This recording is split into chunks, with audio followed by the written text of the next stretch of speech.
الحمدللہ آج کے اس پروگرام کا عنوان ہے ڈالر کا ڈاکہ اور اس کا حل، 44واں حصہ۔ اعوذ باللہ من الشیطان الرجیم، بسم اللہ الرحمن الرحیم۔ الصلاۃ والسلام علیک یا سیدی یا رسول اللہ وعلی ازواجک و اصحابک و آلک یا سیدی یا حبیب اللہ۔ الحمدللہ لاہور شہر میں آج بروز منگل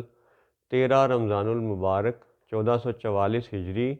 اور 4 اپریل 2023 عیسوی کا دن ہے۔ سابقہ پروگراموں کے تسلسل میں یاد رہے کہ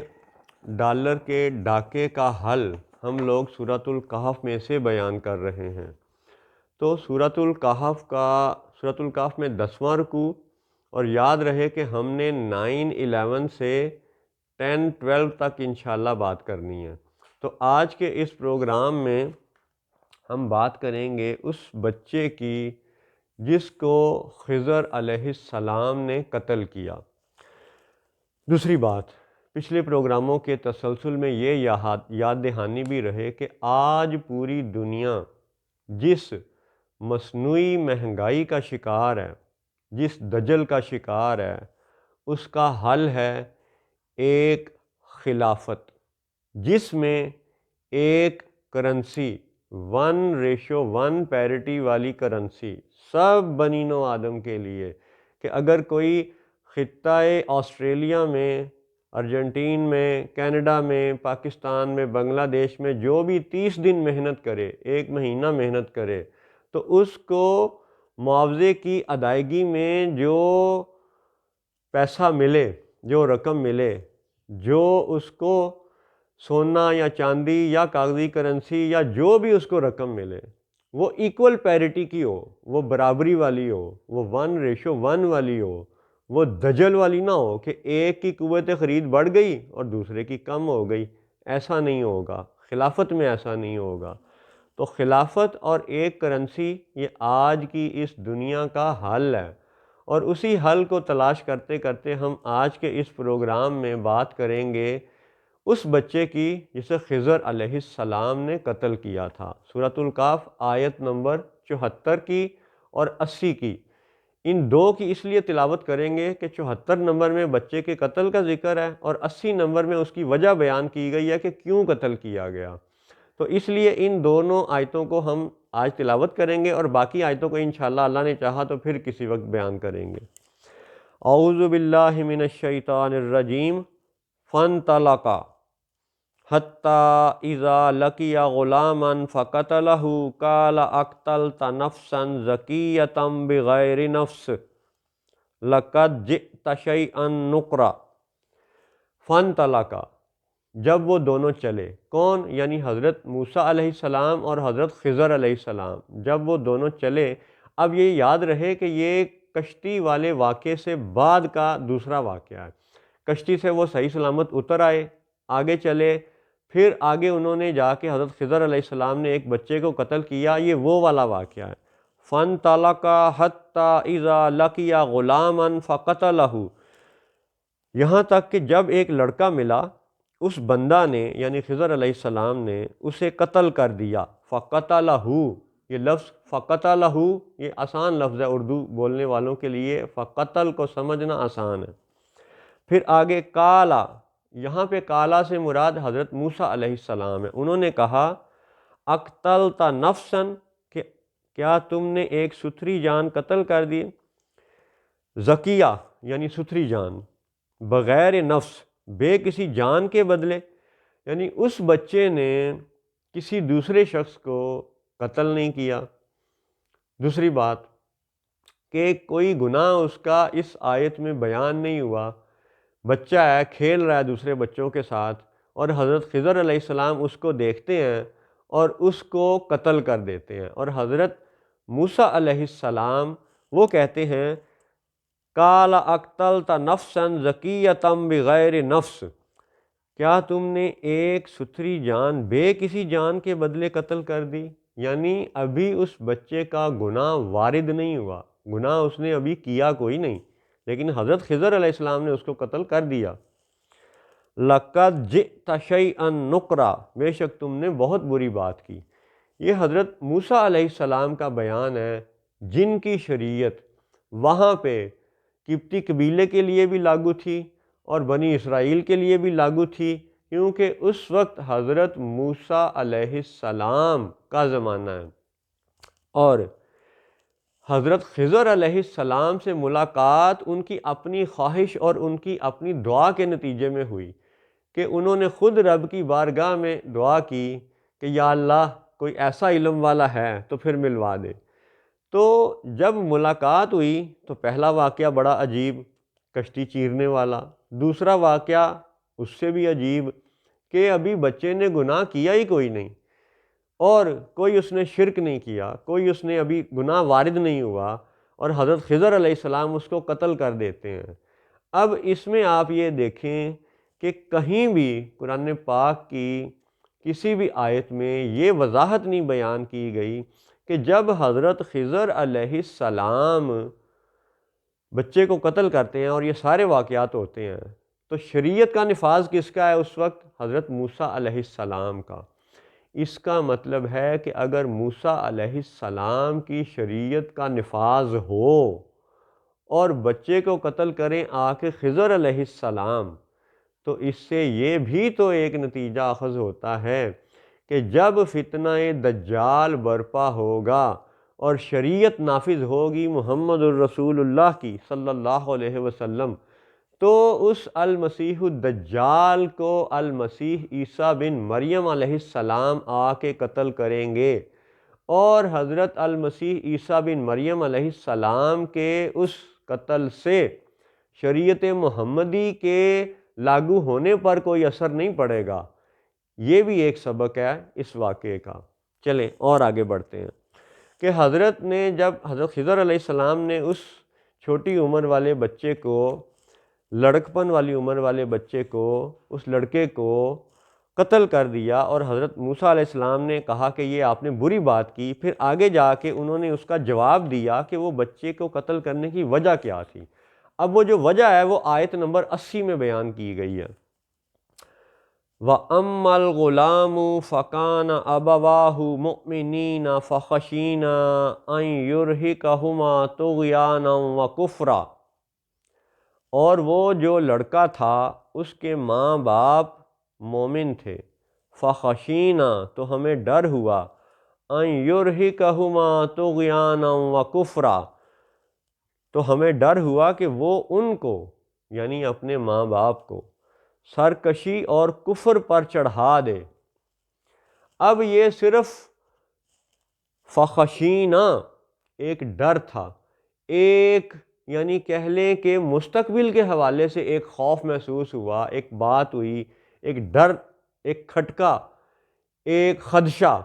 کہ بھئی یہ بچہ تو مومنین کو بھی کفر کی طرف مائل کر دے گا۔ اس بچے نے ابھی خود کفر نہیں کیا، خدشہ یہ ہے کہ وہ دوسروں کو کفر کی طرف مائل کرے گا، تو اس پر حضرت خضر علیہ السلام نے اس بچے کو قتل کر دیا۔ اب اس ہزاروں سال پرانے واقعے کو قرآن میں بیان کرنے کا یعنی مقصد ایک یہ بھی ہے، ایک تعویل یہ بھی ہے کہ جب فتنہ دجال برپا کرنے کے لیے یاجوج اور ماجوج اس پوری دنیا کی ہر بلندی سے ڈھلکتے نظر آئیں گے، تو اس وقت ہر طرح کے ظلم و فساد کا، ڈالر کے ڈاکے کا حل یہ ہوگا کہ ہر وہ بچہ، اب یہ دیکھیں کہ آپ نے ہر وہ بچے میں یہ بھی یاد رکھنا ہے کہ یہ بنی اسرائیل اور قبطی قبیلوں کے حوالے سے قوم موسیٰ کی بات ہو رہی ہے، ٹھیک ہے؟ ہر وہ بچہ جو دوسروں کو کفر کی طرف مائل کرے وہ قتل کیے جانے کے لائق ہے۔ یہ حضرت خضر علیہ السلام کا سبق ہے اور موسیٰ علیہ السلام کی موجودگی میں یہ سبق ہے۔ اس کا مطلب ہے کہ آج اگر کوئی یورپ میں قرآن پاک کو جلاتا ہے یا انجیل مقدس کی بے حرمتی کرتا ہے یا کسی بھی نبی کی بے حرمتی کرتا ہے یا کسی بھی صالحین میں سے کسی کی بے حرمتی کرتا ہے یا تورات کے صفحے جلاتا ہے، یا قرآن کے صفحے جلاتا ہے، یا محمد الرسول اللہ صلی اللہ علیہ وسلم کی ذات کے حوالے سے کارٹون اور فلمیں بناتا ہے اور عجیب و غریب بے ادبی والے عقائد و نظریات گھڑ گھڑ کے لوگوں میں پھیلاتا ہے، تو ایسے تمام لوگ جو خود کفر میں مبتلا ہوں اور ان کی حمایت کرنے والے، ان کا ساتھ دینے والے فرانس کے صدر جیسے وہ کھلے کافر، وہ سب پھر کس کے لائق ہیں؟ بالیقین قتل کرنے کے لائق ہیں۔ اور آج حالت یہ ہے کہ دنیا کے جو بڑے بڑے مذاہب ہیں اور پرانے مذاہب ہیں، ہندو، ان کا دعویٰ ہے کہ جی ان کا کیلنڈر 5000 سال سے زیادہ پرانا ہے اور وہ دنیا کے قدیم مذاہب میں سے ہے۔ ہندوؤں کا کرتا دھرتا اس وقت دو بڑے ملک ہیں، یا تو سرکاری سطح پر جن کا مذہب ہندو ہے وہ بھارت کا ایک ہمسایہ ہے، چھوٹا سا ملک ہے، اور جو اپنے آپ کو یعنی جمہوریت کا بڑا دعوے دار کہتے ہیں لیکن ہیں وہ ہندو دراصل، وہ نریندرا مودی اور ان کا ٹولہ اور یہ بھارت کے بڑے بڑے ہندو پنڈت، یہ آج ان لوگوں کے قتل کا فتویٰ نہیں دیتے، فیصلہ نہیں دیتے کہ جو ان گستاخیوں اور بے ادبیوں پر لگے ہوئے ہیں۔ پھر وہ گروہ جو بنی اسرائیل اور یہودی ہونے کے دعوے دار ہیں، ان کا بھی یہ کہنا ہے کہ ان کا کیلنڈر 5000 سال پرانا ہے، وہ قدیم مذہب میں سے ہیں۔ ان میں بھی آپ دیکھ لیں، خواہ وہ اسرائیل پہ، فلسطین پہ قبضہ جمائے بیٹھے ہیں، اسرائیل کا دعویٰ کر کے فلسطین پہ قبضہ جمائے بیٹھے ہیں، وہ صہیونی، وہ یہودی بھی اس وقت ان کافروں کے قتل کا فتویٰ نہیں دیتے جو قرآن کو جلا رہے ہیں اور جو انبیاء و صالحین کی گستاخیاں اور بے ادبیاں کر رہے ہیں۔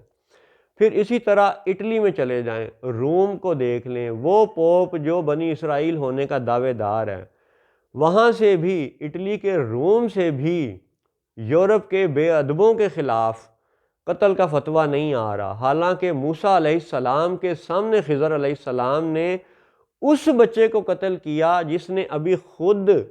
کفر نہیں کیا تھا لیکن اس کے بارے میں خدشہ تھا،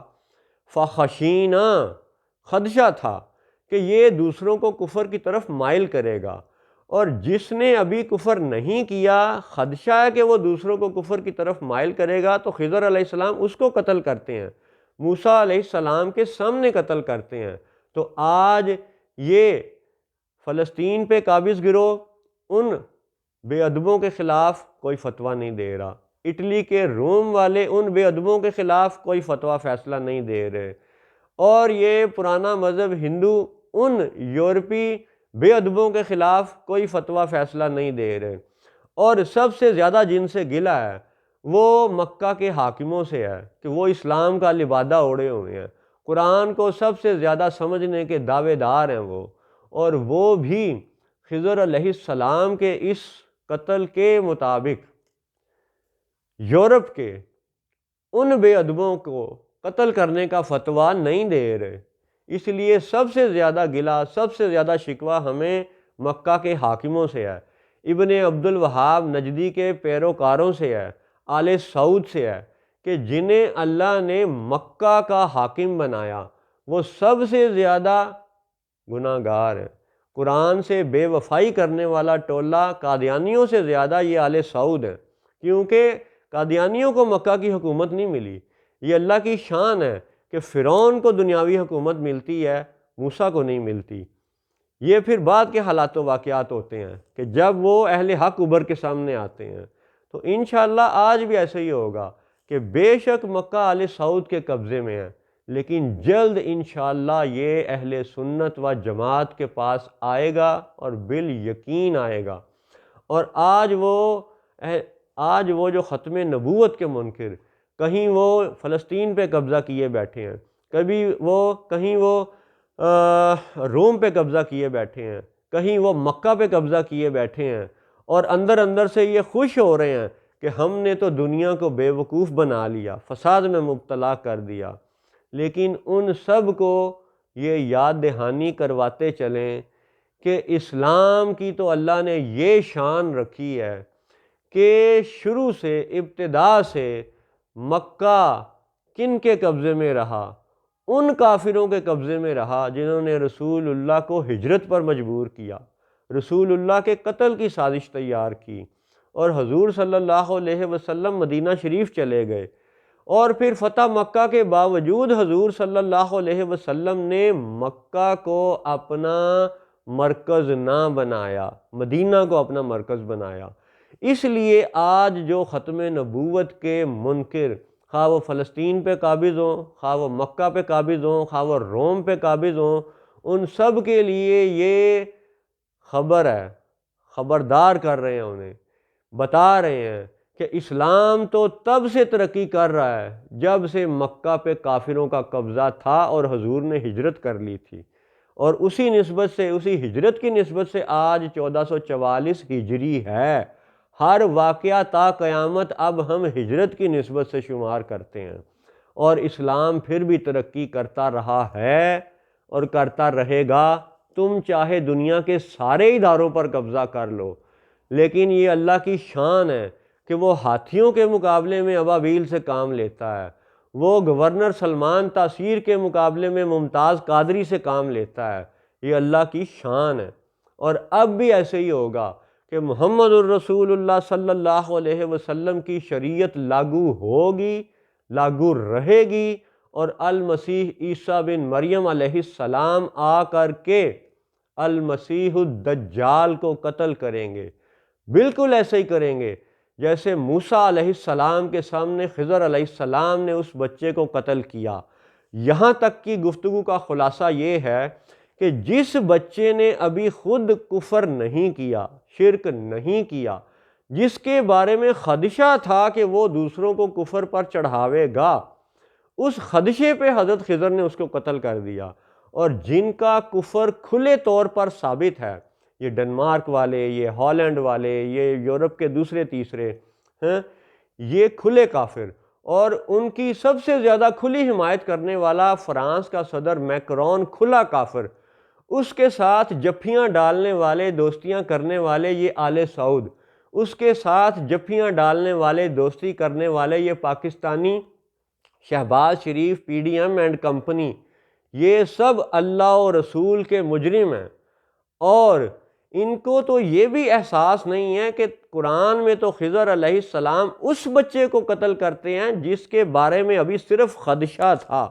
اور جو کھلا کافر ہو گیا میکرون اور دوسرے تیسرے، ان کے قتل کا فتویٰ بھی یہ نہیں دے رہے۔ اپنی اسلامی طاقتوں کو، قوتوں کو، فوجوں کو، سپاہیوں کو یہ ان کھلے کافروں کو قتل کرنے پر مامور نہیں کر رہے، اور اپنی تمام قوت ہر کوئی حکمران اپنی اپنی عوام کو دبانے کے لیے استعمال کر رہا ہے، اور نام لے رہا ہے کہیں اسلام کا، کہیں بنی اسرائیل ہونے کا، اور معاذ اللہ کہیں کھلی کفریہ جمہوریت کا، کہ بھئی 51 نے جو کہہ دیا وہ 49 کو یعنی 100% کو ماننا پڑے گا۔ کیا دجل ہے! اللہ اکبر۔ اللہ نے چاہا تو مزید حقائق قرآن پاک میں سے آپ کو انشاءاللہ مزید پیش کیے جائیں گے، اور وہ نیک افسران، وہ اچھے افسران جو دنیا بھر کے اداروں میں ابھی بھی بیٹھے ہوئے ہیں، ان سے یہ گزارش ہے کہ وہ اپنے عہدے نہ چھوڑیں، اپنے عہدوں پر ڈٹے رہیں، اور جتنا ممکن ہے اپنا ایمان کا اظہار عملی طور پر کریں۔ اور یہ سب دلائل آپ کو اس لیے بتائے جا رہے ہیں تاکہ جو بھولا بسرا سبق ہے وہ مسلمانوں کو یاد آ جائے، اور مسلمان اپنا عملی کردار ادا کرنے پر تیار ہو جائیں۔ اس وقت پوری بنی نو انسان کو، تمام بنی نو آدم کو، جن چند ہزار لوگوں نے غلام بنایا ہوا ہے،